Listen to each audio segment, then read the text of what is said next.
In this video, I'll be talking about my new PC. Now, I was going to show you the PC, but since it weighs over 100 pounds and it's very hard to lift, I'm just going to be showing you the parts online and talking about them. So let's get started.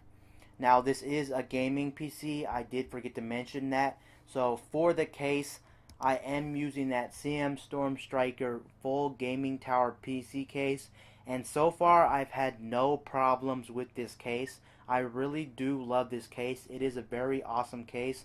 The only thing I do not like about this case is that the side window does show your power supply. So if you do not want to see your power supply, I would definitely look for another PC case. Now, there's two things about this case that really made me want to buy this case. On the front of the PC, it does have an X dock, and basically what an X dock is a dock that allows you to plug in a 2.5-inch SSD. So like if you bought a new SSD or if you wanted to test an SSD, you can test the SSD before putting it inside your PC, so you don't have to take off the side panel or you don't have to plug in all the wires to it. You can actually just pop it in the front, test it, and then take it out, and then you'll know if it's working or not, and then you can put it inside the build. That's one thing I really love about this case. And moving to the bottom of the case, the nice other feature it does have a secret compartment. Once you pull off the CM Storm logo, there's going to actually be a box in there where you can store your accessories or store whatever you want, which is really nice. I guarantee you 99% of people will not know that there is a hidden compartment in the CM Storm Striker. And two other things that most people won't like about this PC case is that the price is $200, about roughly $200, so it is a fairly pricey PC case. And second of all, this is a full tower, so it is very, very big. It's not the biggest on the market, but it is fairly big for a PC case. So maybe if you're in an apartment or if you're living in a small bedroom, you may want to check the specs on this because it is fairly big. And overall, I am very happy with my purchase. I do love this gaming case. And another reason I did buy this case for me is because it does have a handle on the top of the PC, and I do plan to go to some LAN parties this summer, so I am going to be going to some LAN parties, and with the handle on it, it'll make it very easy to transport. Without the handle, it would be almost impossible, especially since I have over 100 pounds of equipment inside of my case. I am very glad it has a handle. Now, secondly, for my power supply, I went with that EVGA Supernova 1000 watt power supply. Now, this is a modular power supply, which means that the cables are not connected to the power supply. You will have to connect all the cables on the power supply. Those are the included cables. And I would highly recommend a modular power supply.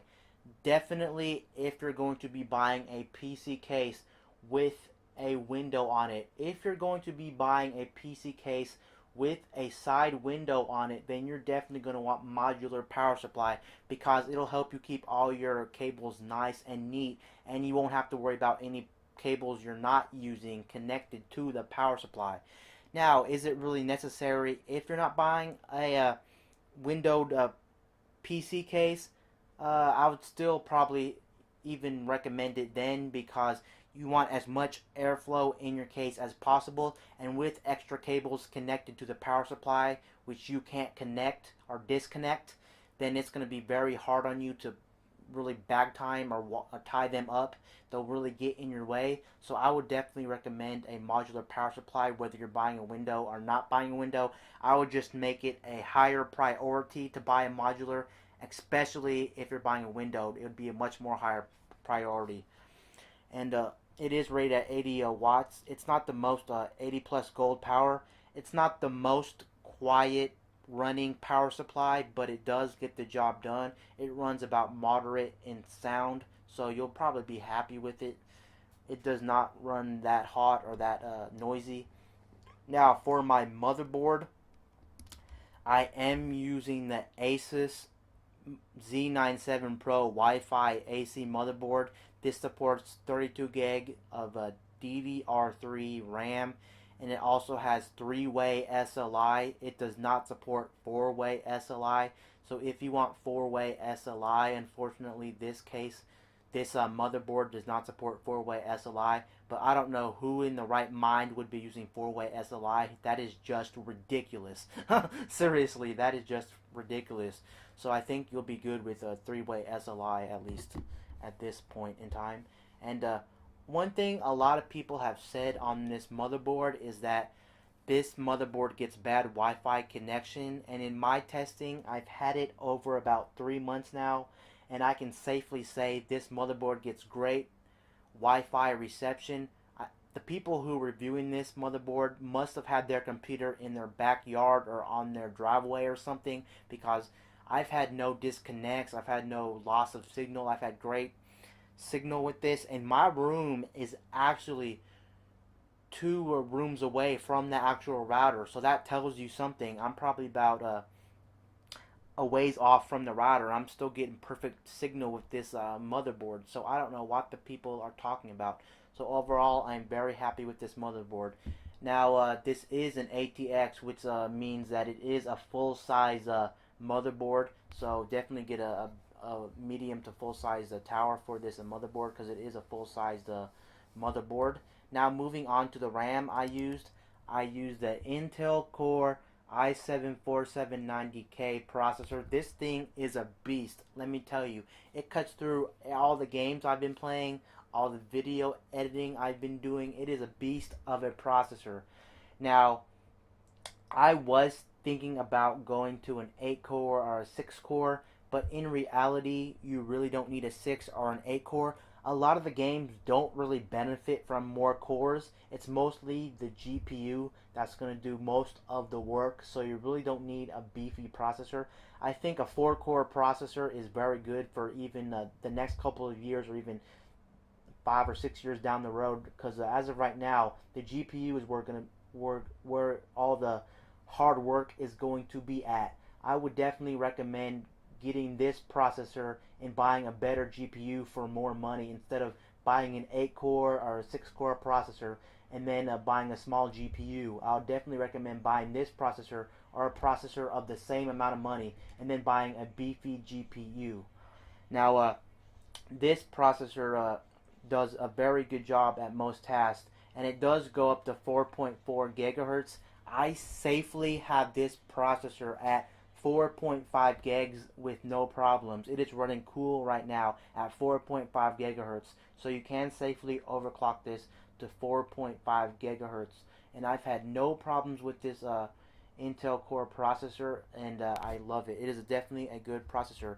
Should you buy a dual core processor for gaming, I would highly recommend at this day and age, if you want to save money, I would definitely just get a cheaper 4-core processor. I wouldn't really recommend getting a dual core processor, because some of the new games coming out, especially this year, like The Witcher 3 just came out, GTA 5 is pretty new on PC, and if you want to run those, dual core is really not the way to go. You'll definitely see an increase in performance from dual core to quad core, but if you're moving up from quad core to hexacore or 8-core, 6-core, you're not going to see that much more improvement. But from dual core to quad core, you'll definitely see an improvement of gaming and video editing. So that's why I would definitely recommend a quad core over a dual core processor. And if you're going to be doing a lot of editing on your PC, or a lot of streaming PC games mostly, then I would definitely recommend getting an i7. If you're going to be playing some games, especially the games that came out a couple years ago, then I would definitely recommend getting an i5.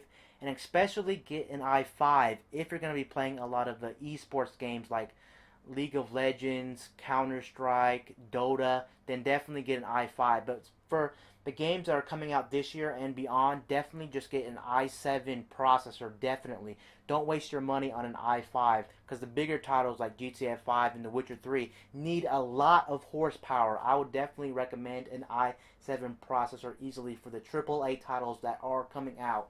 You're definitely going to need an i7. Now, moving on to the RAM I'm using, I'm using a Cooler Master Hyper D92 cooler, and this cooler runs pretty quiet. It actually runs quieter than the 212 Evo by about 3 to 4 decimals, so it is a fairly quiet running CPU cooler. And this CPU cooler will work in mid-sized towers, so if you have a mid-sized tower, this thing will easily run in a mid-sized tower. You'll have nothing to worry about. So I've had no problems with this, and it keeps my CPU nice and cool, better than the stock fan. I would definitely recommend it if you're going to be doing a lot with your PC, like a lot of video editing, a lot of gaming, especially if you have to overclock it or you want to overclock it. You'll definitely need an extra CPU cooler. I didn't really want to get a liquid cooler, so I decided just to get the D92 from Cooler Master, and it's been doing really nice, and it looks really nice in my window. And for the RAM, I am using Crucial Ballistic Sports 16 gig kit. I'm using two 16 gig kits, so in total I am using 32 gigs of RAM in my build. Is 32 gigs of RAM overkill? I would probably say it definitely is overkill. The sweet spot for RAM nowadays is still probably 16 gig of RAM. So if you're going to build a gaming PC or an editing PC, I would definitely recommend 16 gig of RAM. That's probably the sweet spot. You can get by with 8 gig of RAM, but definitely video editing and some games will need 16. So I would safely say the sweet spot for RAM is 16 gig of RAM. If you're going to be going over 16 gig of RAM, I would highly recommend only getting it if you're going to be doing a lot of video editing. Where you're going to see the most performance increase with the RAM is when you go to video edit. So if you're going to be video editing a lot of videos like all the time, then more RAM is definitely going to be essential, especially for 1080p, even 4K videos. 32 gig of RAM I would say is probably not overkill for video editing. I can easily edit a video or render a video right now at 1080p 60 FPS at approximately about 20 to 30 seconds. If it's around 10 to 20 minutes with 32 gig of RAM, I can easily render it in 20 to 30 seconds. 40 minutes or 60-minute video probably takes about a minute or 2 minutes, but it is still very, very fast. So I would definitely recommend 32 just for the video editing. Now this RAM right here is low profile, so if you're using like the 212 Evo or a big cooler for your CPU, then I would definitely recommend getting this RAM. It is low profile RAM, and it does run at 16 megahertz. Now I didn't really want to go over 16 megahertz because I thought 16 megahertz is just fine, and for the most part it is just fine. You don't need faster switching RAM, and it will cost you significantly more for faster switching RAM. So I just decided to go with the 1600 megahertz RAM, and so far I've been very happy with my RAM I've chosen. Next off, we got my storage, and for the boot drive, I am running that Samsung 850 Pro 128 gig solid state drive, and since it's only a boot drive, I did decide just to go with 128 gigabyte. Now, even though SSDs have come down in price over the past couple of years, they are still quite expensive if you still compare them to the hard drives. So I just decided to go with the 128 gigabyte. Since I'm not storing anything on it, I'm not going to be storing games, I'm not going to be storing movies, I'm not going to be storing any videos I'm editing. It's all mainly for maybe some programs, and mainly the operating system is going to be on here. Now, with my PC, I can easily boot up in about 3 to 4 seconds. It boots very fast with the Samsung 850 Pro. So I would definitely highly recommend this SSD. It is a very fast switching SSD. Now moving on to my storage for all my games and all my movies and all my videos I'm editing. I'm definitely using that Western Digital Black 2 terabyte hard drive. Now you can get a 1 terabyte SSD, but the problem is even 1 terabyte SSD is still going to cost you about $200 to $300 in 1 terabyte SSD. So I just decided to actually get a 2 terabyte Western Digital Black hard drive. For storing games and storing media, I would definitely recommend getting this. Yes, they're not as reliable as SSDs, but since you're just storing stuff on them, you should be fine. But definitely for that boot drive, I would definitely recommend the SSD because it's going to keep your operating system safe. It's going to make it boot up faster. It's going to be a nicer overall faster performance for your computer. But for the games and the movies and all that, definitely the Western Digital 2 terabyte is a nice drive. Especially if you're going to be playing a lot of games on it, then I would highly recommend the 2 terabyte Western Digital Black because it does run at 7,200 RPM. It's not faster than a SSD, but it is the fastest switching, one of the fastest switching hard drives on the market. The only complaint I have about this Western Digital is that this Western Digital is pretty noisy, I would actually have to say. I was actually pretty surprised at how noisy it is. It is unfortunately noisier than the fans I have in my computer, which is a shame. But overall, I'm pretty happy with it overall. I just wish it wasn't so noisy. So keep that in mind. It is a fairly noisy hard drive, and I just installed this in my computer about 4 weeks ago, and it was very noisy from the start. So I just think they're noisy altogether. I don't think I have a dysfunctional hard drive. It's just noisy from the start. Now moving on to the main part of my gaming build is the GPU, and like I said, you will want to spend most of your money on the GPU. Don't spend most of your money on the CPU. Definitely spend most of your money on the GPU. That's where most of your money is going to want to be spent when you're buying a gaming rig. And boom, here's that is. I got that GeForce GTX 980. I'm actually running 2 in SLI.